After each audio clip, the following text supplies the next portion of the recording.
To me, it's about mission-based leadership. I'm looking for people who recognize what the bigger mission is, but at the same time understand their role in carrying it out. And this is part of the unteachables when you're hiring. When you find people who can A, understand the bigger picture we're trying to go towards, and also recognize the role in it, they can see, because you're never going to be able to chart out what are all the handshakes and handoffs and interdepartmental interplays required in a project. You're listening to the Standup from monday.com, where we talk to real leaders every episode to get their sharpest insights. I'm so pleased to have Russell Scherwin here on the show today. Thanks so much for joining us today, Russell. Oh, I can't wait to be spending time with you, Elle. It's awesome to see you again. Good to see you too. So Russell is a facilitator at Force Management. He is a partner and investor at B2B Tracks. He was the CRO at FRX, the CMO at IBM Watson Commerce. Really, really storied and amazing history. So excited to dig in with you today about all sorts of different types of topics. So Russell, let's start with, something quick. You have built a lot of really high performing teams in the past. What are the lessons that you've learned as you've navigated different kinds of company challenges or complexity? What are some things that you took away that makes up high-performing teams? A lot of folks who will look at it and say it's about the people. You got to have great people. There's a lot of people that are focused on the content, the dynamic of the product market. There's people who are focused on the process. And what I have found in building high-performance teams, it's about understanding the outcomes that an operation require and blending the following. I'll give you an example of how you blend it all together. Let's just talk, go-to-market has been what I've been focused on for the past 15, 20 years. Go-to-market, the outcomes tend to be about profitable revenue and making sure that you can go after a product market and harness and harvest the revenue opportunity there. The way to build a high-performing team there, or any team, is understand the outcomes. From there, you need to understand, systemically, what is the process it takes to harvest those outcomes.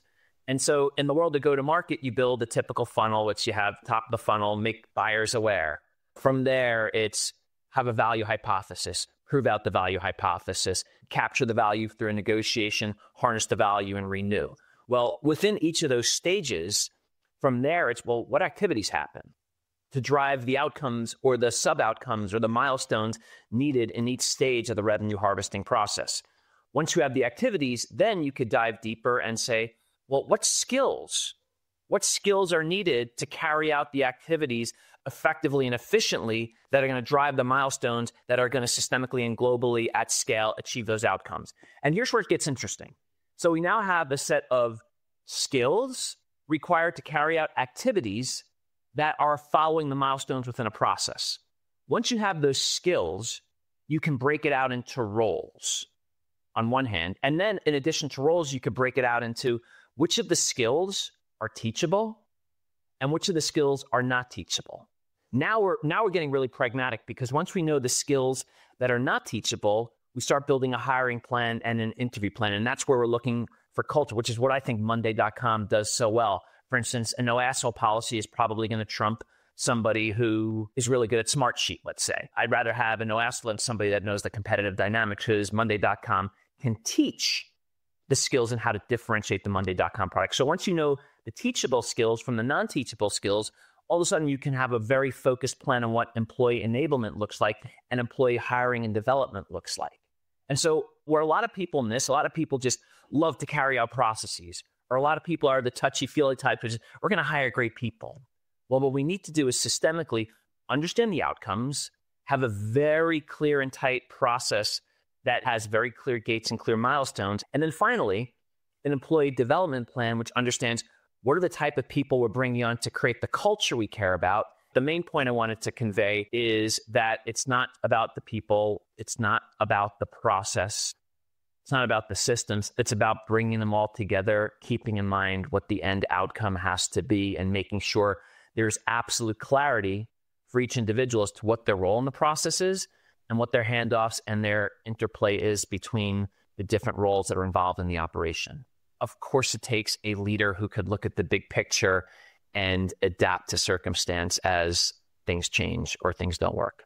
I love this idea of it's not about the people, it's about the outcome. And not in a callous way, in more of a way like, we have a goal, if our goal isn't achieved, then we're not doing our people a service either. When you start to build out those outcomes, a lot of times as leaders, we're given something. Sometimes it's very easy, but what happens when things are squishy, when there's a lot of squishy outcomes associated?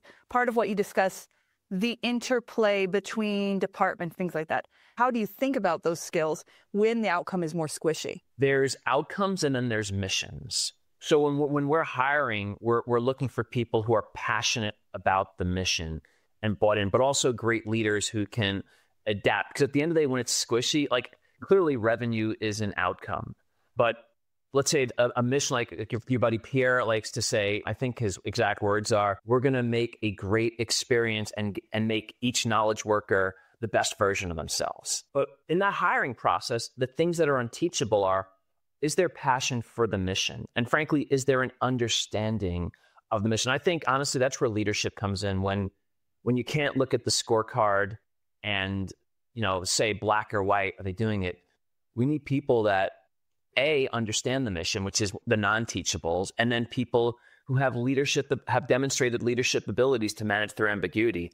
That's my perspective, though. What are your thoughts? Because it really is a great topic of how do you lead people towards an ambiguous end. I think that part of what you just discussed is one, finding the passion, two, thinking about the skills of people who know how to motivate teams and operate in ambiguity. So people who have done this before, where they have kind of an ambiguous vision. But something else that you mentioned that I think is actually super underrated when we're talking about building teams is the interplay between departments and how people work with their stakeholders. What does that handoff look like? And that's something that, for instance, now that I'm thinking about it, I think we deprioritize that in a lot of our hiring processes, or we think about that when we look at, different teams. We don't think, will this person play nice with sales? Or will this product person play nice with design? And it's even beyond playing nice. It's will they be able to effectively achieve a goal together? I'd love to hear about an example that you had in your work that really exemplified it, because it sounded like you had something specific in your mind when you were talking about it. I do have a kind of a weird background where I'm a programmer who realized, wow, I'm more interested in the socioeconomic impact of technology than building technology. I'm a marketer who said, why the heck can't the sales team carry my message? And I realized, wow, I don't know the answer to that question. Let me go learn. To me, it's about mission-based leadership. I'm looking for people who recognize what the bigger mission is, but at the same time, understand their role in carrying it out. And this is part of the unteachables when you're hiring. When you find people who can understand the bigger picture we're trying to go towards, and also recognize that the role in it, they can see, because you're never going to be able to chart out what are all the handshakes and handoffs and interdepartmental interplays required in a project. If I have the mentality and I'm going to put the mission over my specific role, yet still understand that I do have a job to carry my role, I'm going to be more flexible, and I'm not going to sit there and create silos and say, well, I own engineering and you own marketing, so stay in your own lane. Instead, I'm going to be more collaborative, because my underlying motivation is let's collectively and collaboratively achieve the mission. So that's a long-winded way of saying the importance of everybody knowing their role, but at the same time, understanding the role exists within the context of a broader mission and knowing that no plan is going to be perfect. I'd love to hear about a time where, I talked about what you've seen work, which is this mission-based leadership, and kind of thinking about how do we motivate the teams and what kind of skills you're looking for in your people, which are the unteachable and the teachable. But what things have you seen not work well for leaders? What kind of leadership styles have you seen just not work over and over again in your experience in different organizations? The types of behaviors I've seen are people who are unconsciously competent at something in an individual contributor role and just telling the team what to do without being able to prescriptively break down what you're asking them to do into a specific series of steps. That's one clear behavior, which is a leader will take for granted that people just know how to do what they're expected to do. And because they know how to do it, they expect others can do it.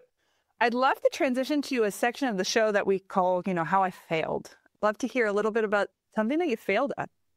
Oh, wow. So many things. Back around 2019, 2020, clearly COVID was there. We were in work from home mode at this point in time. And I just, at this time I was CRO for FPX, and there was just a lot of stress, like an incredible amount of stress. And I managed it really poorly, to the point where It impacted my work performance, but even worse, it impacted my home performance. My wife and I always agreed that family is number one and is above and beyond every one of our goals. Basically, I spent that year, rather than acknowledging the blessing of having our 2 kids home at an impressionable age, I spent the year A, stressed out in the basement, and B, upstairs losing sleep. I could have done better for my team through ambiguous circumstance. I don't think I did a horrible job, but I think what I did really a bad job of is I lost all sense of balance, letting the stress of the scenario get the better of my outlook. As a result of that, after we did luckily have an exit from FPX, I recognized there were certain skills I wanted to get better at. And so I've learned to teach some of those skills. And then more importantly, I needed to be a better dad and learn better work-life balance. I had more fun working over the past 4 years and focusing on the type of work I love doing with the type of companies I love working with. But really what I've been working on these past 3 to 4 years are rounding out my leadership skill set professionally, observing many, many leadership teams and seeing what leadership teams do well and leadership teams do poorly. But really, it's been focusing on being present for my kids at a time in their lives when I can still have that impact and impression. I think that's a really powerful story, and it's something that we don't actually hear a lot from dads, and I think that it's something that all working parents are facing, whether you're a mom or your dad. And what helped you? If you're talking to like a dad just starting off in a new, big, powerful role that's balancing that, what helped you in that case? A couple thoughts. Number one, if there are guys out there listening to this, we don't talk about this. There's no movement on LinkedIn where we talk about working dads all that much. But when I talk to friends one-on-one, I think we're all thinking it. Most great leaders I know in the professional workspace are probably great leaders at home. And all of those I know, they feel the burn when they're on the road or when they're carrying out their quote unquote masculine responsibilities of being the breadwinner. I guess the guidance there is, I think about one of my good buddies, Jeff Wallenutz, who is like me. He's a revenue leader in the ad tech space. Jeff finally said, enough, I'm taking some time to focus on my 2 middle-aged kids. I think about my boss, Joe Aliardi, who is one of the best leaders I've ever worked for. Joe's always good and just saying, hey, man, I love you. And it's not because I love you that I'm telling you to get your balance better, but it's because I want you here for the long haul. Like, I don't want you to burn out. And so I guess my guidance to guys in my shoes is find other guys you could chat with about it, because most of us are feeling the same. Anyone who's a great leader at work means they care about their people. You can't authentically care about your people and not care about your kids or your family should you have it. And so I would just say find the peer groups where you can chat with and realize that you're not alone in those emotions, even though it's sociologically wrong to perhaps have those emotions. They're real, they exist, we all have them.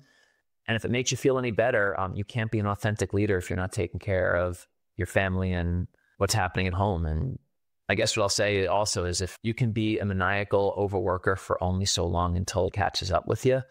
I mean, I got to a good place because I cared deeply about the outcomes and the missions I'm attached to. Know your priorities, know your loyalties, and put your family first. And then you got to balance that with the missions you choose to subscribe to. Powerful statement. And also, I think just a reminder to us as leaders that asking your people, checking in on their boundaries, checking in on how they're doing, and then finding your people in general, in terms of just people that you can talk to and create that community around.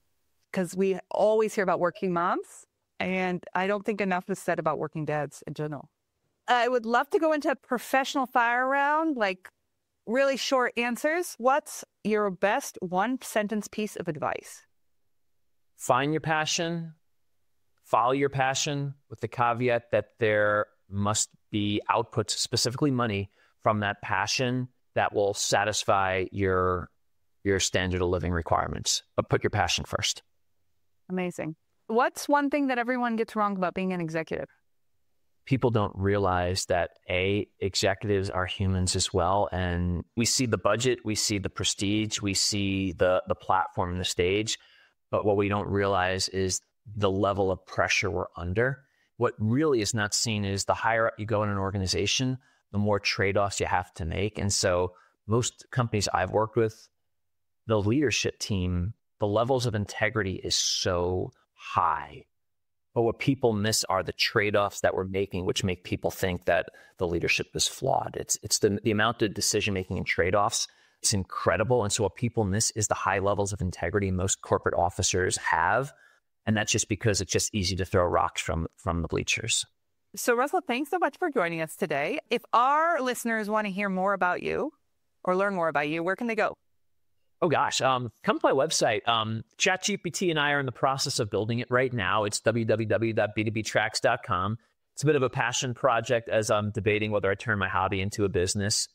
Yeah, www.b2btracks.com. What I'd say about it is I haven't written a line of code in about 25 years, yet I'm learning Next.js and all sorts of things using this thing called Cursor that's teaching me how to program and frankly doing it for me. So anyways, for the shorter answer, come to b2btracks.com. It was so much fun to catch up with Russell today, and 3 lessons really stood out to me. The first is this idea that it's not about the people, it's about the outcome, and really thinking, what is the outcome that my team is trying to achieve? Then backing into the process and the skills that are needed, and then figuring out how to staff that team. The second thing that really stood out to me was this mission clarity. Thinking about how do I make sure my mission is very, very clear to all of my team members, that everyone understands what their lanes are, when to let go of their egos, and how to make sure that they're escalating things when things need to be escalated. And the third thing, talking about the struggles about being a working dad. It's not something that we talk about enough. And the ideas about setting boundaries and finding a like-minded community of other dads really stood out to me as universal for any working parent. It was great catching up with Russell, and I'm excited to implement many of these lessons with my team tomorrow. Our next stand-up is in 2 weeks. Before you go, if you found this episode thought-provoking, consider subscribing wherever you get your podcasts. For more information about our conversation or more takeaways to help with all the leadership roles you play, visit monday.com or sign up for our newsletter. Links are in the show notes. We'll see you at our next stand-up.